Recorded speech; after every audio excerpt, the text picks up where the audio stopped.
This is the Digital Lost. Glad you could stop by. Behringer Effects Pedals can stir up some feisty debate amongst musicians on all levels. Most people can generally agree that they sound fine, if not exactly the same as the pedals that that inspired them. But the build quality always comes into question. Sure, like they're in plastic housing, it's board-mounted components, these things wobble and flex, but we're going to look at if they really are as bad as everyone says they are. Now, certainly if you're a guitarist, you will typically keep these on a floor. To initiate, you are going to stomp on this stomp box, and that's when a lot of people have a problem. Guitarists will swear black and blue, up and down, day and night, that these things will 100% crap out on you. You might get a few runs out of them, but sooner or later you are going to stomp down and these things will just blow up on you. Maybe not quite like that. And of course, not every guitarist is super heavy-footed. But let's just say that these are cheap junk. Let's say that they will just crap out, fall apart, crack, and die if you use them on the floor. But what if you use them up on a desk? What if you didn't stomp on these stomp boxes, instead depressing the switch by hand? Could Behringer pedals be the perfect effects pedal solution for synth and keyboard players? Yeah, let's see what we can find out. In this video, we'll look at the Behringer pedals that I personally own. We'll tear one down next to a Boss pedal to compare build quality there. And then finally, we will run a pretty basic chain of a few different Behringer pedals and run the same loop through a couple of other very similarly priced effects solutions and see how they stack up. And then hopefully by the end of it, we might have cleared up a few questions. Let's have a look.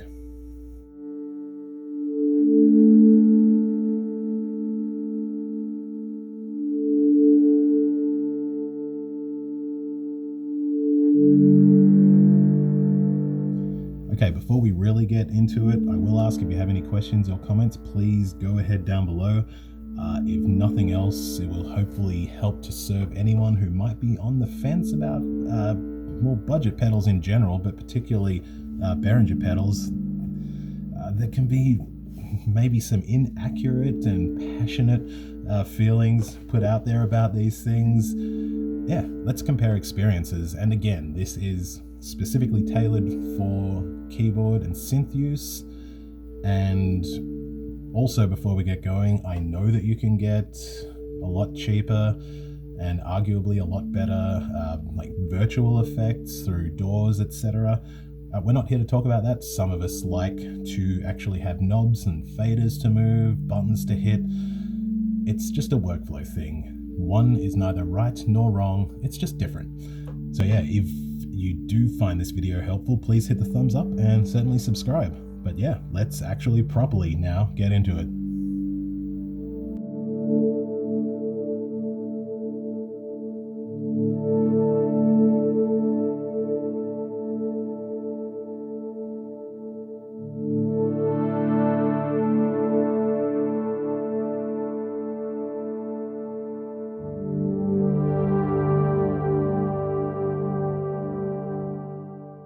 So in a recent video, I reviewed and demoed this pedal right here, the Flump Delay by Cool Music.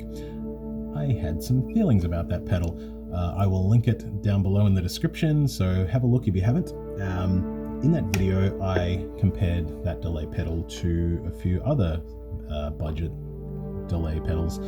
Two of those happen to be Behringer pedals, and I did make reference in that video to people having some pretty strong feelings about Behringer pedals, and I realized a couple of things. One, I happen to own quite a few Behringer pedals, 6 to be exact, which is not a lot compared to many. But for me, having 6 pedals from any manufacturer just seems insane. The other thing I realized was, for all the talk about the build quality issues, I've never had a problem with them at all. I mean, yes, you can feel that there's a bit of wobble here and there, and like definitely they're plastic. But yeah, I've never had one break. Now, I am a keyboard and synth player mostly nowadays, so when I use pedals, they're going to be up on a desk rather than being stomped underfoot.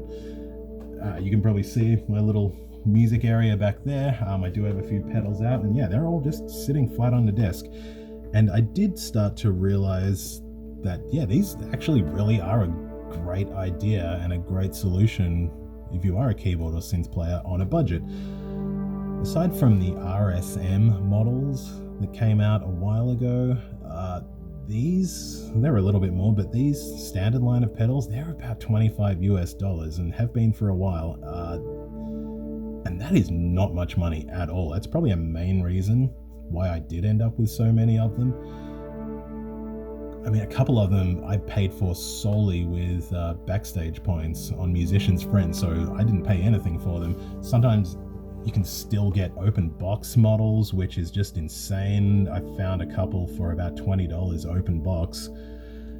A lot of the Chinese pedals that have been coming out lately, which, I mean, they are considered dirt cheap. Yeah, the Behringer ones end up being a lot cheaper than them, and I've had a lot more problems with many of these cheap Chinese. I'm going to call them like a copy-paste pedal. They might not have been copied exactly from another pedal. They may have, but it's more like one large, super large company makes the pedal, and then other ones just kind of rehouse them.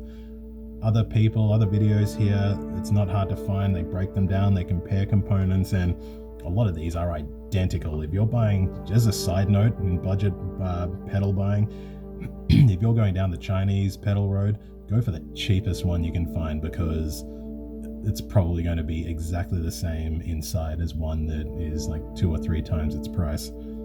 But back to the point here, yeah, I'm not a gigging musician, so these things aren't getting lugged or thrown around much at all. I'm, again, a synth keyboard player. They sit on a desk. I'm not stomping on them. And I think that's a major reason why I've just not really had a problem with them. And it wasn't until I started filming this video, especially during the pedal breakdown section, which will be coming up shortly, that I did start to see a few cracks, not actual cracks, but a few little problems showing with the build quality. It was almost disappointing. But budget pedal, you're going to be cutting corners. They're not pedals that I get overly excited about. I don't stay up at night thinking about them, or I don't make massive sacrifices in order to buy more Behringer pedals. But they don't bother me either. Like, I don't hate them or resent them in any way. They're just there, and I'm often glad they're there just to do a particular job. And so far, you might have noticed in this video, I'm using a lot of terms like good enough, or perfectly fine, or acceptable. And that's kind of the only real problem I've had with these pedals. They're just kind of uninspiring. Again, they're so utilitarian. You know, they just do a job. They do it perfectly fine. But yeah, they're just not exciting. I don't know, is it an open secret anymore, or is it just an accepted fact? You know, these things are copies, inspirations of existing pedals. And I think that's where one of the first problems come in. It's that no thought has really got into making these at all. They've taken already successful designs and just rehoused them and remade them a lot cheaper. It's kind of a no-brainer. It's almost risk-free. It's like already popular pedals, much lower price. Give us money. And it's that kind of uninspiring, cheapness, which is only only my real issue with these pedals. But let's have a look at the pedals that I do own, and we'll look at how I use them.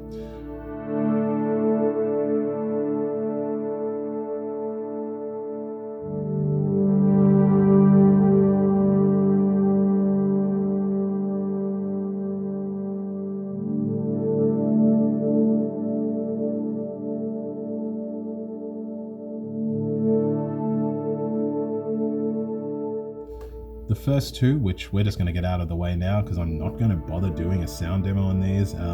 We have the BEQ 700 equalizer and the CS 400 compressor sustainer. Yeah, this guy here, this was one of those paid nothing for with backstage points online. I already have a Boss G7 equalizer, which I use a fair bit. It's nice for filtering certain tones, which comes in handy more often than I would like to admit. I felt for some reason that I needed another equalizer pedal, and I went with the bass one just because it does deal with different frequencies, whether that's real or not, or just in my head. I don't know. It works fine. It's an equalizer pedal. And then is the CS 400 compressor. Needed a compressor, didn't have one. It compresses, it sustains. Since I got the rack mount compressor back there, I've not touched this. Hell, I'll probably put it up for sale actually. If someone gives me a couple of dollars for it, great. CS 400 works perfectly fine. So the next pedal we'll be looking at and listening to is the VD 400 vintage delay. It's an analog delay pedal. Analog style, I think it's actually an proper analog delay. Either way, it works fine. Very short delay time, which is typical of an analog delay. It's under half a second at its longest. 3 really simple controls. Sounds fine to me. I like it. VD 400.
And then we have the UT300 Ultra Tremolo. Again, it's a tremolo pedal, works fine. Even at really high settings, it stays really quiet and in control. From really low rate to high rate, which we'll be hearing right now. I'm really glad I have this one. I like it a lot actually. UT300.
Up next is the TO800 Vintage Tube Overdrive tube screamer. Yeah, apparently it sounds as good, no better or worse, certainly, than any other tube screamer clone. It's probably the most cloned pedal ever. Am I wrong? It seems everyone's made a tube screamer. I don't have another one to compare this to personally, but there are plenty of videos online. Apparently this sounds, yeah, great, and is certainly, at its very least, no better or worse than any other one that's out there. So yeah, TO800 Vintage Tube Overdrive.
And then finally, we have the RV600 reverb machine. This is one of those RSM pedals I briefly mentioned earlier. It's a little bit more than the standard line of effects pedals.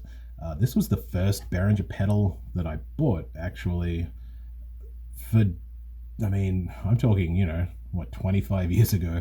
I was a guitar player and played guitar for years before I started playing synths. When I started getting into synths, quickly decided and realized that I wanted a reverb pedal. I'd never had a reverb pedal before. I'd always just relied on reverb on the amp that I would be using when I was playing guitar. So I immediately fell in love with this because it was so new to me. And yeah, I don't hate it now. It's not bad. It can get pretty muddy on much higher settings, like a lot more than you might hope or think. Quite a lot of different reverb settings, but I mostly leave it on cave, occasionally chamber. RV600 reverb machine.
So that was just a quick idea of how these pedals sound, and certainly how I like to use them.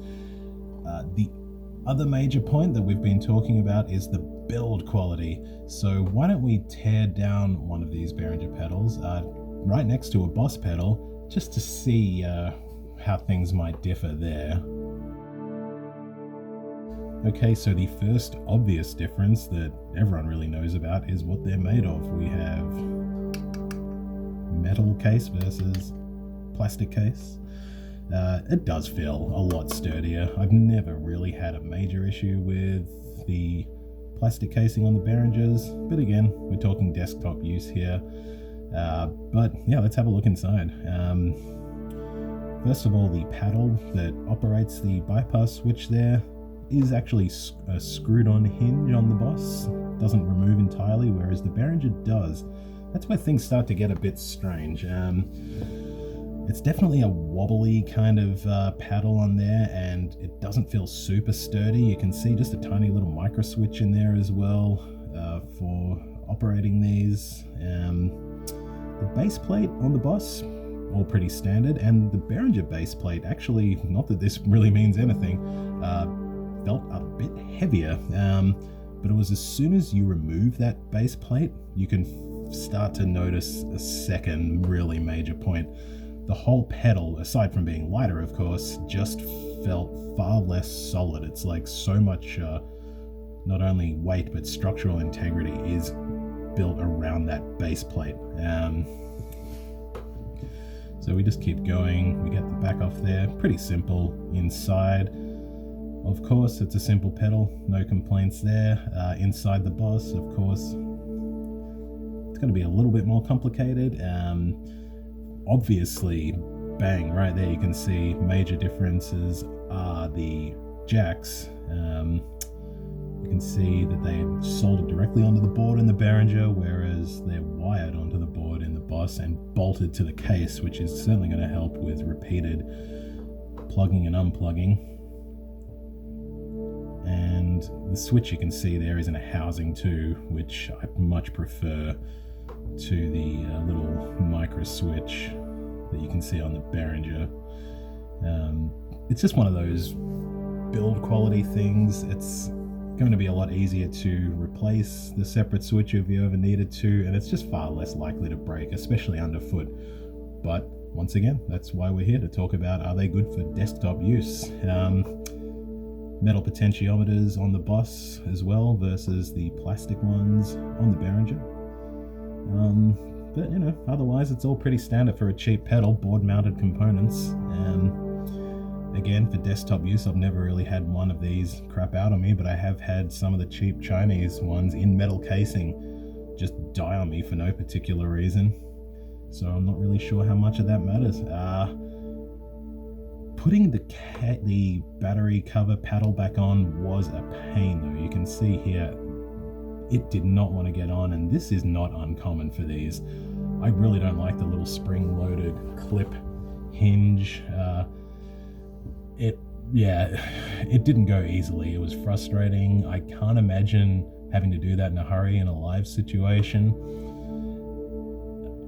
I use my pedals with a cord, so it wouldn't be that much of an issue, but I can see if you had to do a quick battery change, that could really bite you on the ass. That was not fun. So how do these pedals sound in a chain? Well, let's find out. We'll be running the same loop, pretty simple loop. It'll be run once through 3 different effects chains, starting with the Behringer. Each chain will be delay, overdrive, and reverb. Very simple bread and butter effects chains. So we'll be in the Behringer chain will be the vintage delay, the vintage tube overdrive, and the reverb machine will be covering reverb.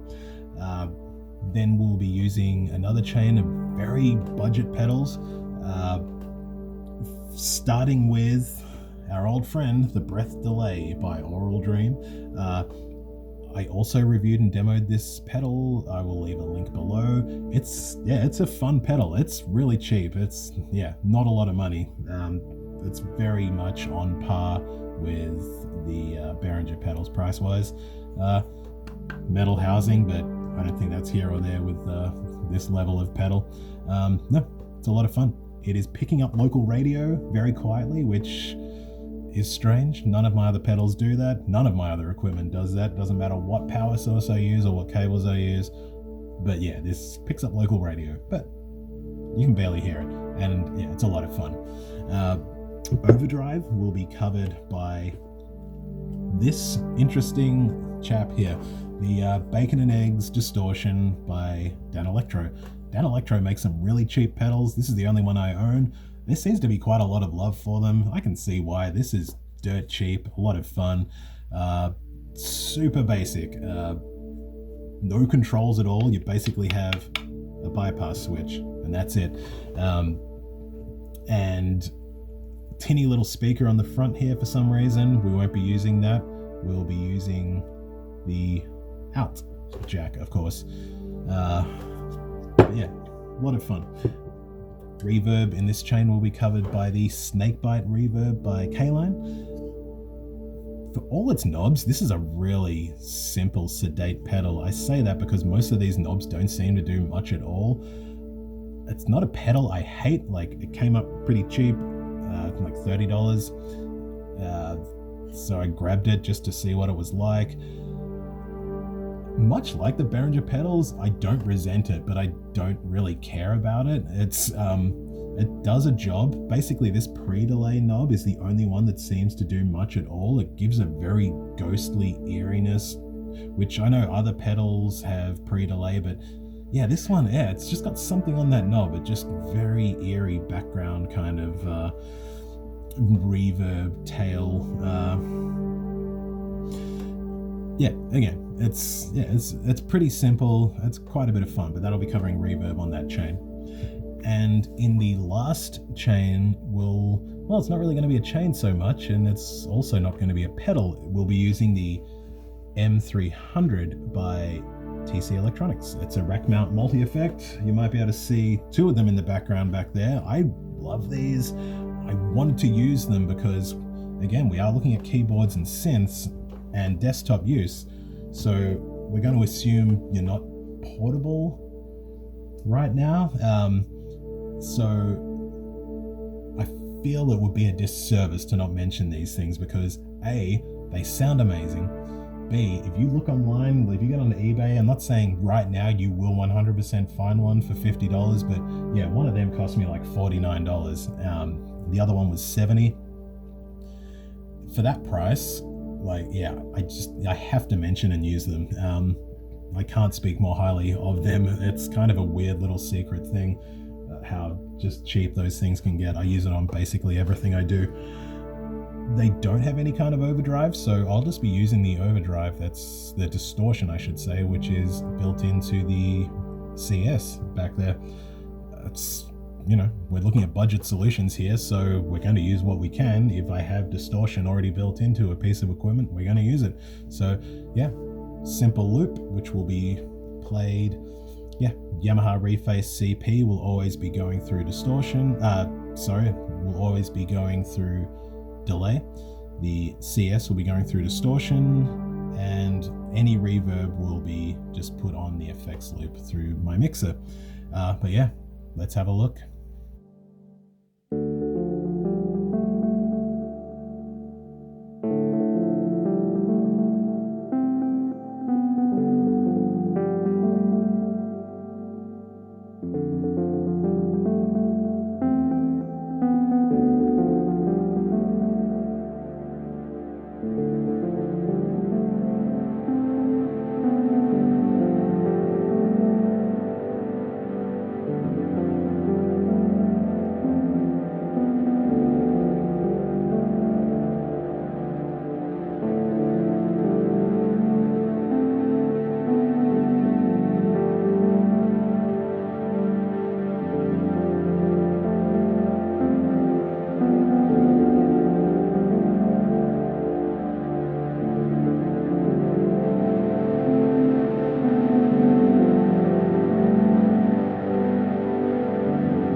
So, are Behringer Effects pedals the perfect solution for the budget-minded synth and keyboard player?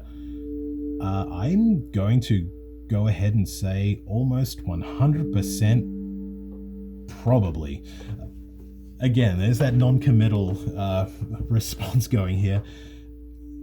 I mean, I don't want to be too glib, so I'm going to go ahead and say pretty much yes. If you really want a pedal solution and you are a keyboard player, yeah, I mean, I feel that they're just better quality than the cheap Chinese pedals that are just flooding everywhere lately. Sure, they're made of plastic, but again, the whole point of this video was to see how they do operate on a desktop. And yeah, I think they're fine. I've been using them for years. I don't have a super big problem with them. What is the definite perfect solution? I would say go ahead and try to find yourself one of those M300 rack mount units and a cheap overdrive. Overdrive and distortion pedals, whoever makes them, can be found for so cheap. I mean, they're some of the cheapest pedals you can find. So go ahead and try to find a rack mount unit and a cheap overdrive pedal. But if you really want pedals, because at the end of the day, they are portable, aside from that fiddly battery cover, yeah, 100% battery powered, great. Yeah, I would 100% go the Behringers for what I do. What you do might be different, of course, but hopefully this video has just helped to steer with one way or the other. It doesn't affect me either way, whether you choose Behringer pedals over another. I just want you to think about it a little bit. You know, again, these like cheap Chinese pedals, they're all basically the same on the inside. Again, I said earlier, go for the cheapest one you can find because it's probably going to be exactly the same as the next one. Sure, it's in metal housing. It doesn't help in any way. I mean, these things are so flimsy. These knobs just wobble and wobble like they're on really cheap plastic shafts. I have no doubt if this thing even just fell off the desk, those knobs will break off. Yeah, the metal housing didn't help this guy at all. These things are just... I think I'm about done with the weird cheapo Chinese pedals. If I do go any more pedals that I'm looking at budget wise, yeah, I'm just going to stick with the Behringer ones. Are they perfect? No. Are they perfect for, you know, the desktop bedroom synth player? Yeah, pretty much. Again, your mileage may vary, and I hate that I can't be more firm about this, but again, I've said this 100 times, that's the problem. They work really well. The build quality is more than enough for keeping on a desktop. They're just not exciting. So how's that for a conclusion? Behringer pedals, keyboard and synth player. Perfect if you're not really that into things.